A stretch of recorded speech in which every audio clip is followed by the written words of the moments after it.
forging a new Pan-African path, Burkina Faso, Ibrahim Traore, and the land of the upright people. As coup attempts against the anti-imperialist government of Burkina Faso increase, Pan-Africanism calls on progressive forces to demonstrate solidarity with the revolutions across the Sahel. Together, in solidarity, we will defeat imperialism and neocolonialism for a free, dignified and sovereign Africa. Captain Ibrahim Traore said on the International Day in solidarity with the people of Burkina Faso. He also said that it's not really terrorism, it's imperialism. Their goal is to keep us in a state of permanent war so that we cannot develop, and they can continue to plunder our resources.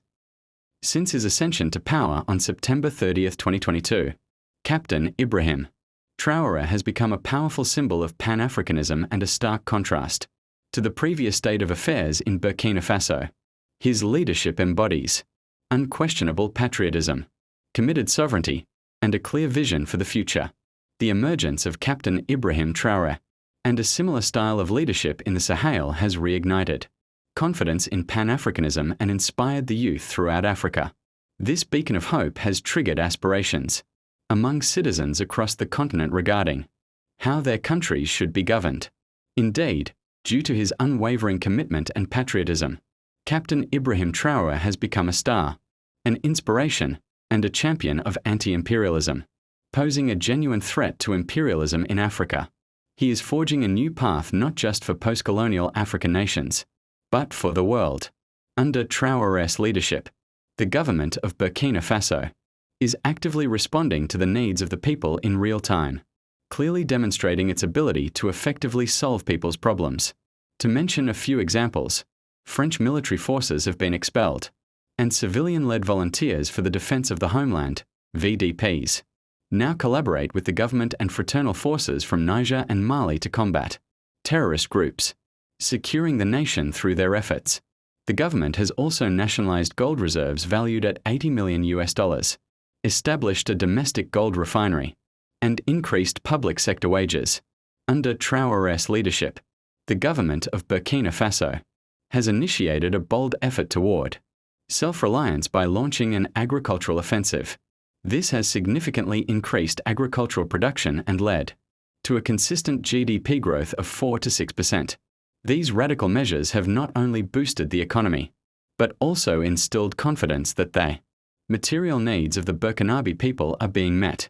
In March of this year, Burkina Faso inaugurated the first state-owned Faso Kosum-branded dairy factory, followed by more openings and further plans for increased domestic dairy production.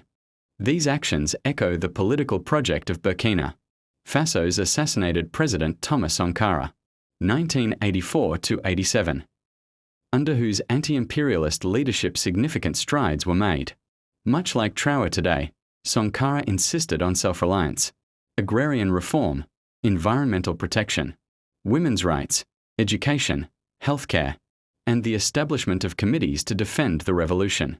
Most famously, on August 4, 1984, Sankara renamed the country from the colonial and unimaginative Upper Volta to Burkina Faso, land of the upright people.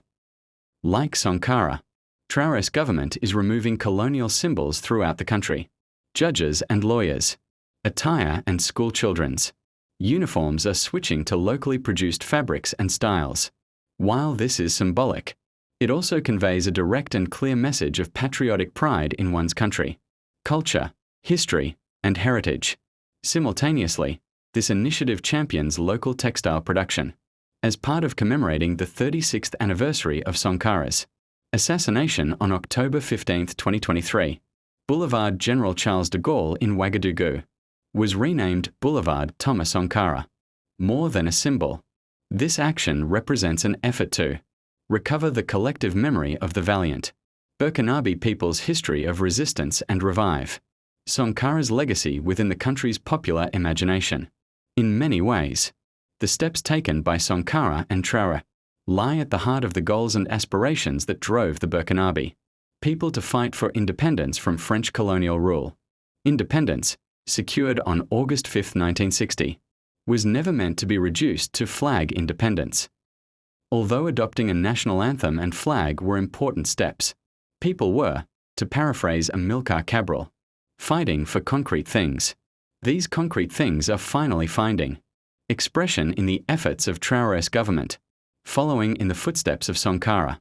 No one, least of all the upright people of Burkina Faso, is willing to tolerate their status as the 13th poorest country in the world indefinitely.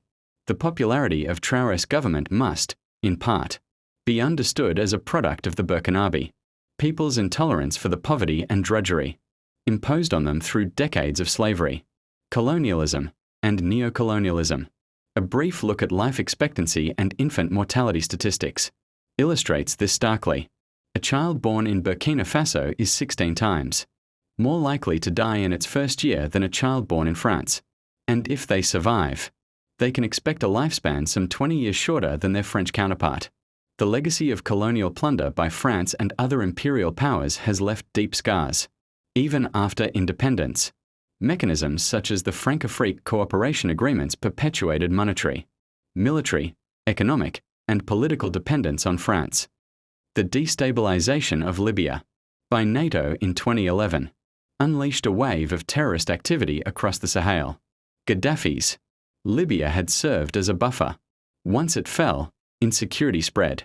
Despite former French President François Hollande's deployment of thousands of troops under Operation Barkhane, local soldiers in Mali, Burkina Faso, and Niger grew frustrated, often serving as cannon fodder, while civilians suffered harassment from both terrorist and foreign troops.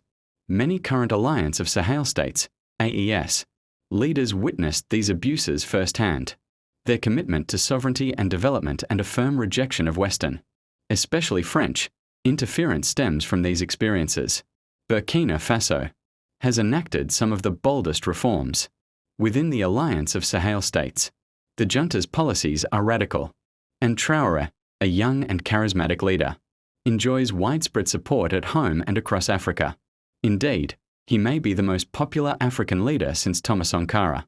Similarly, the AES represents a significant Pan-African breakthrough, a beacon of anti-imperialism and a renewed push for socialism in the tradition of Ghana's Kwame Nkrumah.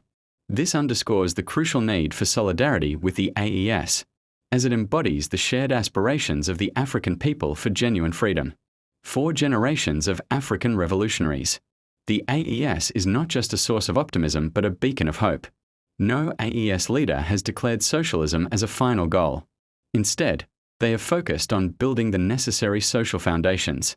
The AES, and Burkina Faso specifically under Traore, represents the weakest link in the chain of imperialism on the African continent, while also embodying the strongest representation of our people's aspirations for genuine freedom. Against this backdrop, we are alarmed by the increasing number and sophistication of coup and assassination attempts targeting Burkina Faso's government. Most recently, a plot originating in Côte d'Ivoire was uncovered. This plot involved current and former soldiers working in coordination with terrorist leaders. The plot's objective was to sow total chaos and place the country under the supervision of an international organization. The planned assault on the presidential palace was scheduled for April 16, 2025. The government of Ouagadougou intercepted communications that revealed the plot details and was therefore able to foil it. These vast achievements inside Burkina and the growing inspiration not only in the Sahel Alliance but in the entire continent challenge the status quo of imperialism and puppet governments in Africa and elsewhere. Consequently, there have been numerous attempts to bring down Captain Ibrahim Traore to curtail the spread of Traore's fire on the continent.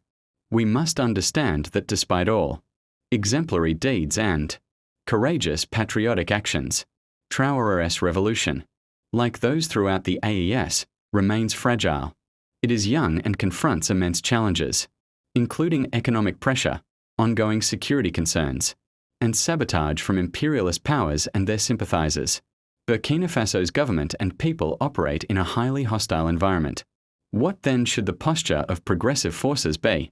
We must recognize and confront the threats to Traore, the AES, and its leaders. Despite the many contradictions, including the fact that no one can predict weather. These revolutions will continue on a progressive path or revert to reactionary politics. It remains clear that a setback here could delay Africa's revolutionary prospects by decades. We should encourage the people of the AES, especially Burkina Faso, to defend their revolutions, as these are people's revolutions led by progressive military factions. They cannot be restricted by Western liberal armchair critiques of democracy. Their true measure must be the will of the people. As long as they have popular support, they must press on. Those of us outside the Sahel, in Mother Africa and throughout the world, must declare our unwavering solidarity with the governments that continue to adopt patriotic measures to reclaim political and economic sovereignty over their territories and natural resources. We are encouraged by the hundreds of thousands of people who took to the streets to defend Traore and the AES in the wake of the recent coup attempt, not only in Burkina Faso, but also in Ghana, Kenya, Liberia, and beyond. We should use the pens and simple actions to show unwavering support for the revolutions in Burkina Faso and throughout the AES, despite extensive propaganda and hesitation among unfamiliar progressive forces. Public sentiment in the Sahel remains steadfastly committed to sovereignty, security, and prosperity. Now is the time to heed the call of these governments and their peoples, a simple demand for non-interference.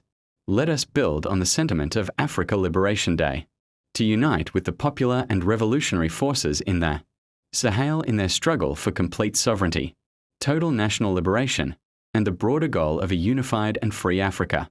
May the decisive leadership, bravery, and courageous actions demonstrated by Traore and his comrades in the AES continue to teach us valuable lessons. Long live patriotism, anti-imperialism, and Pan-Africanism.